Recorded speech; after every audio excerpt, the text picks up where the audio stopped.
On termine notre émission avec Fenêtre sur l'emploi pour parler de l'onboarding avec une étude passionnante réalisée par WorkHello et l'Institut Ipsos, si je ne m'abuse. Et on en parle avec Alexandre Grenier, qui est le CEO et le cofondateur de WorkHello, qui est déjà venu sur notre plateau il y a quelques années maintenant. Étude très intéressante parce qu'on voit l'importance que revêt l'onboarding, c'est-à-dire l'intégration du salarié. Un chiffre d'abord, presque la moitié des salariés sont globalement dans cette étude Ipsos assez mécontents de la façon dont ils ont été intégrés. Exactement. C'est un chiffre que nous avons sorti dans l'étude avec Ipsos, justement, avec pas mal de données intéressantes. Et en effet, 1 sur 2 a déjà vécu une mauvaise intégration. Et pourtant, 97% dans l'étude estiment que l'onboarding, c'est important dans leur carrière professionnelle, un moment très important. Donc voilà, ça montre tout le problématique justement des entreprises qui doivent faire face à un sujet qui est de plus en plus important à traiter pour eux. Alors, l'étude est très précise. On parlera de l'onboarding digital dans certaines tranches d'âge, notamment chez les jeunes, mais les gros sujets d'onboarding, c'est personne n'était là pour m'accueillir, le matériel n'était pas là quand je suis arrivé à mon poste. Enfin, c'est tous les détails de la vie pratique qui, en plus, engagent d'autres services de l'entreprise, le service DSI et quelques autres. En fait, il y a différentes phases dans l'onboarding. Il y a le pré-boarding avant le premier jour. Donc là, on va préparer tout le matériel. On va communiquer aussi avec le collaborateur pendant cette période d'attente avant le premier jour. Et puis après, on décompose ça de premier jour, première semaine, premier mois. Et en effet, sur chaque période, il est nécessaire d'avoir toute une liste d'actions à faire pour que tout se passe bien. Et surtout, l'objectif, c'est d'accompagner humainement le collaborateur sur ces phases-là. Alors Alexandre, on va voir un chiffre tiré de votre étude Ipsos WorkHello sur les 33% de collaborateurs qui, globalement, quittent l'entreprise. C'est-à-dire qu'ils ont été mal onboardés. Exactement.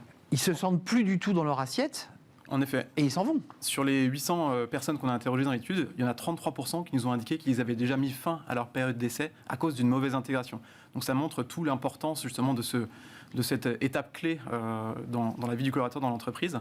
Et puis, il y a d'autres datas aussi qui sont intéressantes à pousser, notamment autour du fait que même les collaborateurs qui sont dans l'entreprise continuent à se poser des questions. Donc ça, c'est aussi un sujet important à se poser des questions, et on va le voir, à continuer à regarder les offres. Exactement. Donc, c'est-à-dire qu'ils continuent à regarder les offres. En effet, c'est ça. 36% continuent de regarder les offres d'emploi, alors même qu'ils sont déjà en poste. Donc, ça montre le fait que ils vous attendent au tournant en tant qu'entreprise sur le sujet de l'intégration.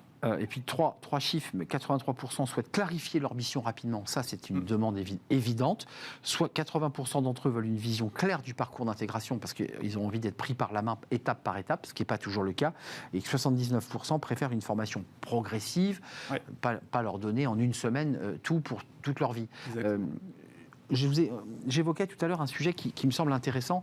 L'onboarding, c'est souvent alors, effectivement des notifications, c'est parfois des éléments concrets. Et les jeunes, les 18-24, souhaitent et sont très favorables à l'onboarding digital. Ça, c'est très intéressant, ce qui n'est pas le cas des autres. Exactement. En termes d'attente, dans les populations, on remarque que les hommes et les femmes ont les mêmes attentes sur l'intégration. On remarque aussi que par rapport à la taille d'entreprise, il y a vraiment une différence aussi de vécu. Par exemple, ce qu'on remarque, c'est que dans les PME ETI, avec des structures qui sont plus agiles, plus petites et moins multisites, eh bien l'onboarding est plus facile. Ah oui. Puisqu'en fait, on peut le gérer plus facilement. Le service RH est dans le même bâtiment que le collaborateur qui arrive.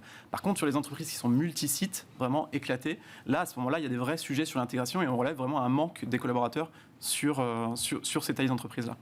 Juste avant de nous quitter, au-delà de la photographie que vous faites, quelles sont les recommandations que vous faites ? Est-ce qu'il faut, quand on est sur des sites éclatés, faire des vidéos, créer du lien ? Comment on fait ? Oui, justement, dans les jeunes générations, ce qu'ils poussent, c'est le digital, justement, parce qu'ils ont compris qu'il y avait un intérêt, et c'est les outils qu'ils utilisent aussi au quotidien. Et donc le digital permet justement de faire en sorte que l'onboarding soit uniforme, quel que soit le site que l'on intègre. Et puis surtout, ça passe par mettre en place aussi des processus internes qui soient clairs, bien définis pour faire en sorte que chaque manager sache exactement ce qu'il a à réaliser dans l'intégration. Donc c'est une combinaison de tous ces éléments-là, à la fois une clarté, comme vous avez dit, sur les missions, sur les premiers jours.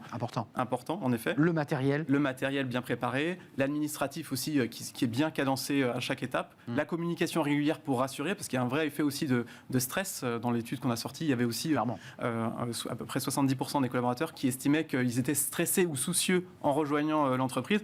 Donc ça, c'est des choses... On a une inquiétude. Exactement, qu'on peut désamorcer aussi à travers des petits messages, à travers des éléments un peu sympas qu'on peut automatiser aussi derrière. Merci Alexandre d'être venu nous rendre visite. Workelo et cette étude Ipsos qui est très très riche avec beaucoup de data et beaucoup de données à découvrir. Merci de nous avoir rendu visite. Vous êtes le CEO et le cofondateur, vous l'aurez compris, de Workelo. Merci à vous, merci à toute l'équipe, merci à Nicolas Juchat, merci à André à la réalisation, merci à Alexis au son et merci à vous pour votre fidélité et tous les messages sur les réseaux sociaux. Je les lis évidemment. Merci à vous, bye bye. Merci.